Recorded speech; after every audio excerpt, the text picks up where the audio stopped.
Hello, beautiful people. My name is Kristen. Thank you for stopping by my channel to hear about everything else that I read in the month of January. I do have separate reviews for a few of the books. Brandon Sanderson's Wind and Truth has a standalone.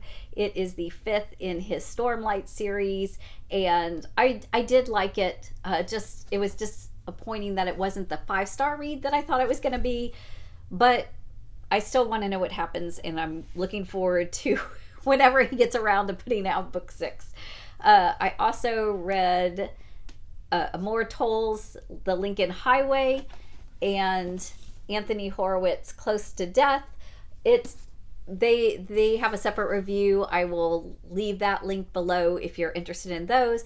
But those are books that did not work for me. Those two books were not totally my favorites.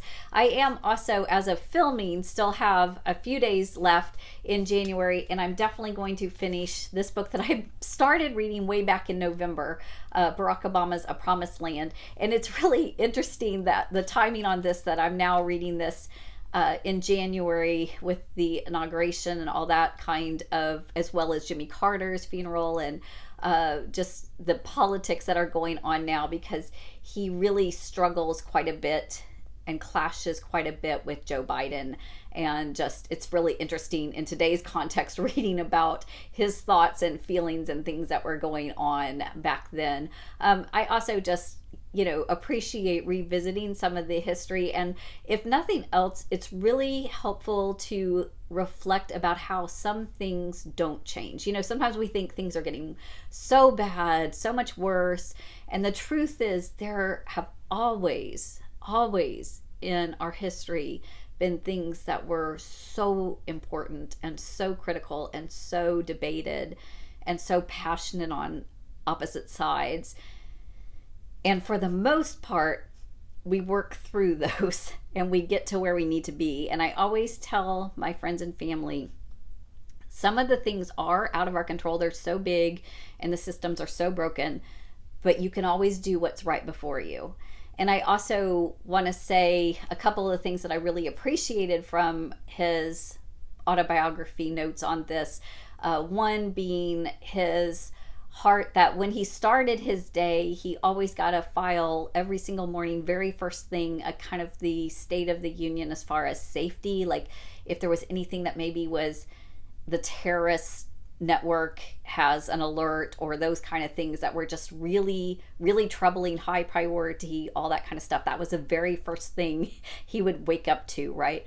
And then the last thing of his day, every single day, he actually had some, I think just one person, maybe a couple people on staff, that would go through the mail, and they would pick up to 10 letters from American people and put those in a file and give them to him. And he ended his day reading thoughts and reflections from the American people. And then sometimes he would respond directly, or usually what he would do is take notes on them and give them back to those staff people whose job was also to respond to that person, and maybe even to address that issue or to inform them about whatever their concern was. And just keeping it, that allowed him to try to keep it real and centered about, the safety, which is probably arguably the most important thing that our president does, and then going to the heart and the real, what's going on at ground level, so to speak. And so I really did appreciate that. I did not have any idea that that was part of his regimen or routine. And then I also just really appreciated how he was very thoughtful, because he realized that obviously there would be all Americans reading this book, not just Black Americans, but whites and Hispanics and Asians and all of us. And I really appreciated how he gave his own thought process and his own struggles about the race issue, because so much was hyper focused on the first African American taking the White House, which legitly so. I mean, I personally was very pleased with that. I feel like that is a really important thing I want to say symbolically, but I'm not wanting it to in any way minimize the magnitude of it. It was historically so profound. So, but having said that, you can't always just default on that. Like, you can't make everything that it's about race, because there's issues that are way more complex and deep and even important in some ways, because at the end of the day, we are all human and we need to work together towards some of these other issues. So anyway, haven't obviously quite finished, but I feel like that's my review on it, because we all kind of know what happened. Well, I mean, I don't, unless you're really, really, really young, you were alive when all of that went down. You know what happened. So I also read Martin Gardner's Time Travel, let me see, and Other Mathematical Bewilderments. So I totally get obsessed and nerded out by time travel literature, and this didn't disappoint. For the first 15-20 pages of this book, it's about time travel, and it even talks about the paradoxes and things that can be accurate and cannot be accurate, even within literature, like talking about how other theories, both scientific as well as imaginative, and so I really, really enjoyed that. But after that, it talks about a gazillion other things, and it has lots of pictures and charts and documents, and talks about basically what I like to call number sense, which I, again, geeked out on number sense and loved it. It's kind of like one of those things, like if you have 1 through 10 this way, 1 through 10 this way, and you start to see the patterns of how things interact, and there's a regular flow, and things become perfectly, a cylinder, perfectly hexagonal, perfectly, then there's number sense. So you start to predict things like that. And so it was fun enjoying revisiting some of that. And I read through it, but there was a couple chapters that I ended up just kind of skimming over, like, this particular concept I'm less interested in, kind of thing. But if that sounds like something that is nerdy and geeky and all that stuff, I felt like this did a really good job of not needing, it's been 30 years since I had calculus, y'all. So, you don't need that to enjoy or understand that book. And so that I appreciated. So that's my review on that nonfiction. I also really, really wanted to read my 2 bookish books, books about books, if you will. So one was The Last Bookshop in London. This is Madeline Martin. This is a World War II book, which, yes, that trope, if you will, has been done so many times, right? Like, it's centered around getting through the war, getting through the bombings, getting through the persecution of the Jewish people. And this book is very much like that, but it's really well written. I really loved I could smell the smells. I could feel the high emotions. So very well done in that sense.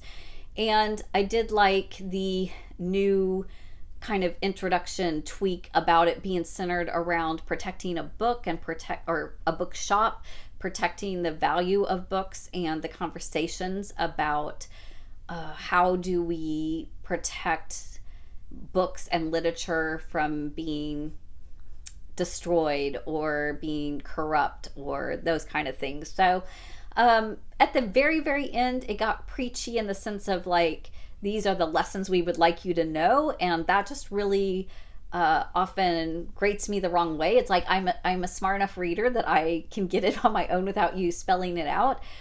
But overall, I do think that this was an above average kind of 4-star. When you're in the mood for one of those kind of reads, it works. I recommend it. One that I liked even more than that, though, was probably The Echo of Old Books, Barbara Davis. This is the story of a woman who has special kind of clairvoyant gift, if you will, that for books. So when she touches books and interacts with books, she feels spiritually the echoes of the owners or the authors, or how the emotions of that book has created in the past.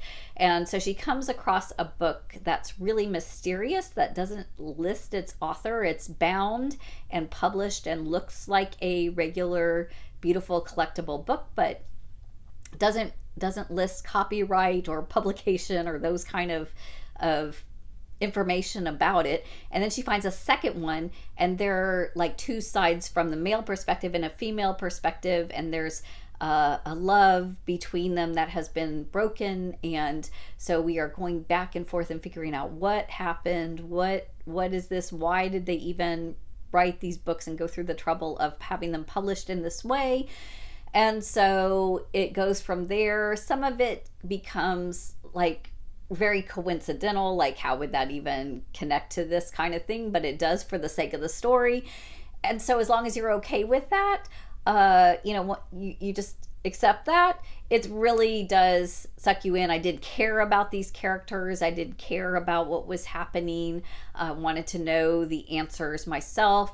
I thought that it was, very, very well done as far as, again, the writing where it's like immersing you into the situations of what's going on, and a lot of backstory of family dramas. And then I like how it had like extended families. You had to go back and talk to grandkids and ponder this and talk about genealogy and how well we know or don't know our grandparents. And I really like that concept, as well as, again, the clairvoyant person also owned a rare old bookshop. So there was a lot of bookish kind of talk and references to other books of literature fiction. So really, really good. Not quite maybe 5-star, but 4.5, going up there for 5-star for me. Really enjoyed that one. It was a little slow and a little long kind of getting into it. Otherwise, 5-star completely.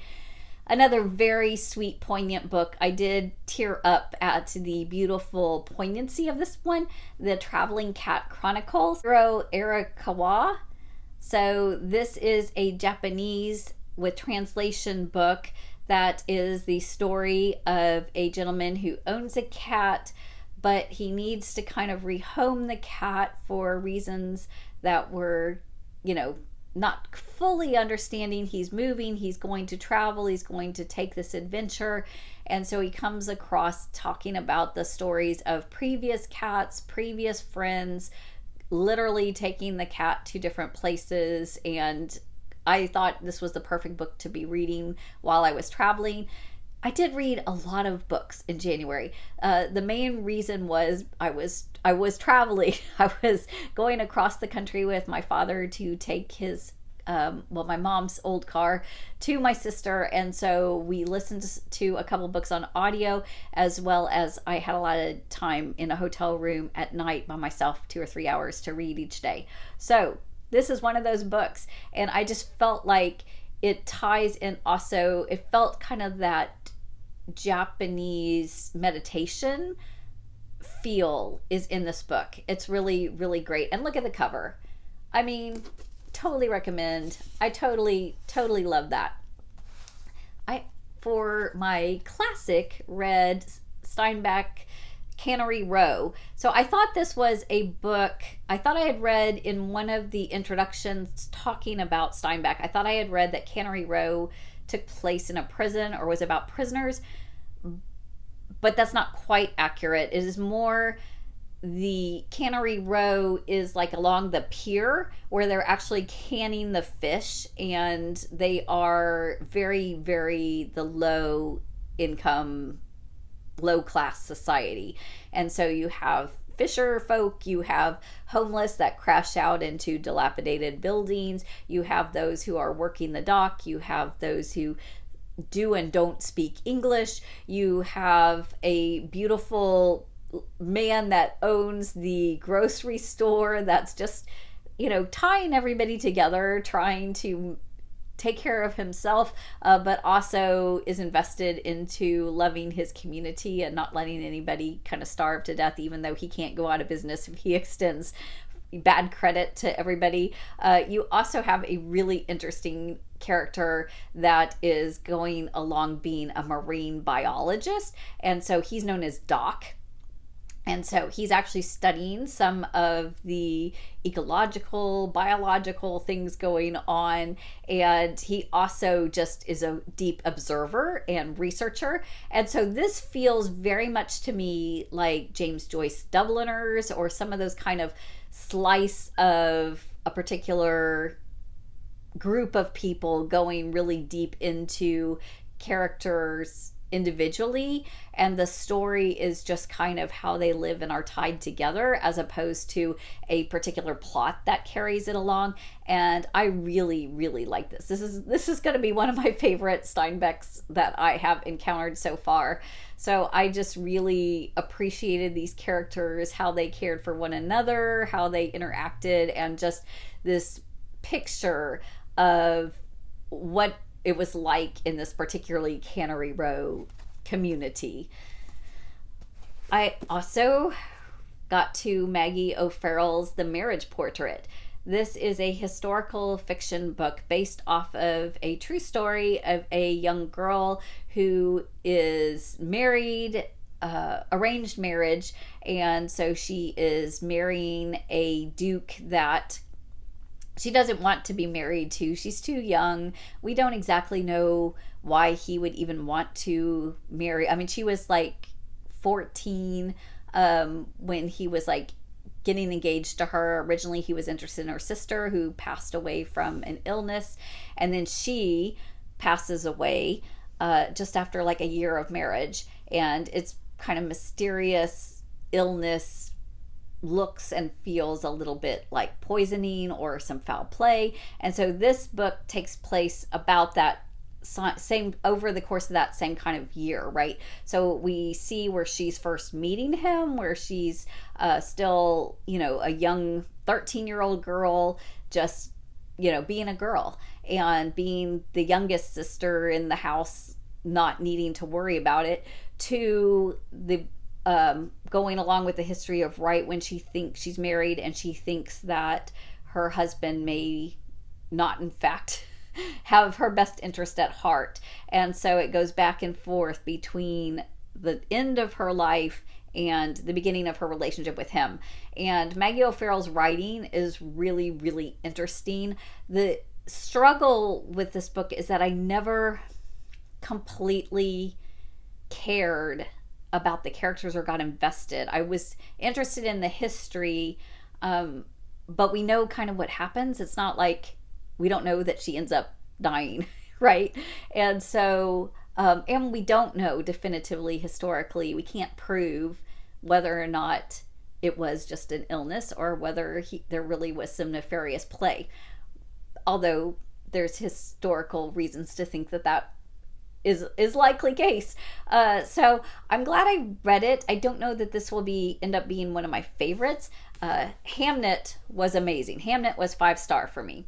That one is probably 3.5. Glad I read it. Some great writing, but it was a little slow that I had a hard time investing in the characters. One book that was just kind of a fun, quick read that I did get invested in the characters was I Found You. This is a Lisa Jewell. So I read her This Much Is True earlier in the year, was 5-star. I think this one is a solid 4-star. It is the story of a kind of 40-ish woman who's a single mom, lives on the water, sees a gentleman kind of lost literally on the beach, takes him in. He's lost his memory, so she's trying to help him get it back. He starts remembering things, think that he's a murderer, and so then we start getting into the story and going back and forth. It did a great job of keeping you guessing. I did figure out before, pretty long before it was revealed who he was and how he was connected to everything. But that was satisfying. Like it was like, that makes sense, and I'm down with that. And I appreciate Lisa Jewell's writing, and it's not like it's high literature on one sense, but it's good, clean fun. I think it's good, clean fun. So I highly recommend that one, particularly if you like that. Then two more, y'all. I read a lot in January. So one quick thing that I read, Mrs. Cavassia's Dragon Maid. This is book 7. I won't talk about it too much because I've got several of these that I have reviewed in the past. But it's just like a manga book that is talking about dragons who have come to Earth. They interact with a couple particular humans that they are friends with and think that they have had their lives saved, so they are therefore maids and servants. And it's a lot of like little silly humor. This particular one, they're going on like some field trips and doing some magic schooling and having some duels and fights and showdowns with a lot of the beloved characters. So I really enjoyed like how many of the main characters were actually in this one. They're not always all in it. So that was fun. And then I did consume Penguin the Magpie. So this is a true nonfiction story with a lot of actual photos of the story of a adventurous family.